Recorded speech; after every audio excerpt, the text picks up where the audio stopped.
Good morning, Flint Rock. This is Trip Eldridge with Convivial Foodscapes here with your October garden report. Today, we're going to be checking out the garden. We're going to be weeding everything. We just got about 4 inches of rain over the last couple of days. So everything's really perked up, popping, and really looking good since the last time we were here. Today, we're going to be spraying some fish emulsion fertilizer. So we're organic gardeners, of course. So you might drive by or come check your mail here at the barn and see me out here with a backpack sprayer and think, what is going on? Who's spraying stuff in my garden? And have no fear. It's all organic certified products that we are using. But when people say, I'm an organic gardener, I don't spray anything. Well, they're very lucky and have no pests or disease. I've never been that lucky, so I rely on some spray. And today, you'll see me out here with a backpack sprayer on, spraying fish emulsion, which is what it sounds like. It's ground up fish parts, emulsified, cold pressed, and it's a great nitrogen fertilizer that you can foliar feed. You can spray onto the plant tissue, and the plants naturally, early in the morning, they naturally uptake those nutrients, and it gives them a organic source of nitrogen, which keeps the leaves healthy and green, and it kind of just helps the plant thrive, especially in these raised bed locations. So anyway, that's what we're going to be doing. We've got some worm damage on some of the cucurbits that we have out in the garden. So a lot of the like squashes and things like that we have out here. So we might be replacing some of those, but I've brought today some kale plants, and we're going to be replacing some of those in the beds. And what we love about kale and collard greens in particular are the cut and come again nature of those crops, meaning we can cut off the most mature leaves. You can actually break them away from that center stem. You don't need a knife. Once the plant is big enough, and we ask that you wait until the plant is big enough, then we are able to cut away just the biggest leaves which grow from the bottom. We're going to cut those off or break those off the central stem, and then leave the small leaves at the very top. And then they will keep growing big and strong all through the winter months. And we'll be able to come back again and again and enjoy the leaves off of these kale plants. So give them a few weeks to get established, and then we'll be enjoying kale throughout the winter. All right, now we're going to take a look around the garden and see what's ready for harvesting this week. Here we go. First, this rosemary looks good. You can take some of that. Take your clippers, and I don't recommend any more than probably 4 or 5 inches, and you only need a little bit anyway. Here, as we get into our hot peppers, I like to say anything with cracks is good to go. Of course, you see some are further along, showing a little blush of red. Anything that's showing red, or if you like them younger, we just want to see some cracks, that's a good jalapeno. We've had some rain recently, so they will be not as hot.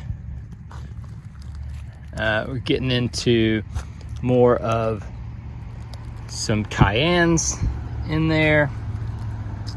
Lots and lots of jalapenos ready to harvest. Okay. Coming around, this basil plant wants you to harvest it now. So when we cut basil, you cut down the stem right here, and then what you see, you're gonna see 2 little buds. When you cut right here, it's gonna encourage these to sprout out new growth in a V formation, which is gonna result in a whole lot more leaves. Not that we need more leaves on this bush, but we need lots of you to come out and harvest it and have a pesto party from now until, let's say, Thanksgiving, because right after that, somewhere between Thanksgiving and Christmas, we are inevitably going to have a freeze. So we need to go ahead and harvest this basil and all of our tomatoes and eggplant and peppers, because when the freeze comes, these plants are gonna melt.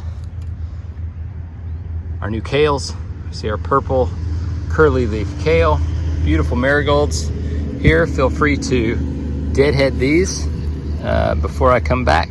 If you see, this is what I missed. Just pop these little deals off and you just throw them in the bed. They have seeds in them, so maybe we'll get a free plant if they seed. These guys, these are garlic chives. They're spread around the garden now. They're growing. There's a big bushy one across the way. Feel free to harvest a little bit off that one. Cranberry hibiscus. Feel free to take some of these leaves, a great garnish in your salad. Same as the basil. You go ahead and just pinch the tips off of these, and then they're gonna grow, bam, bam, V formation, same way. This process will repeat later when we have zinnia and some other cut flowers here in the garden too. You'll see the same. Here, we've got some nice sage. Goes great with any chicken dish. You can do the same thing. Just reach down and pinch. Pinch off the big leaves. You got lots of little leaves underneath that are gonna take their place. Pinching these off, keeping fresh new growth going. That's the key to herb production. This is a use it or lose it kind of scenario. This Cuban oregano is still pretty small. Same way with the spilanthes. I was wondering how that was gonna do over here. It has not responded very well, but we have a lot of new growth, so I think it's gonna grow fine. Frost is probably gonna get it. Lavender's looking good. Can't wait to get a little flower formation here. It smells wonderful. Okay, coming across here, we have our thyme. Beautiful thyme.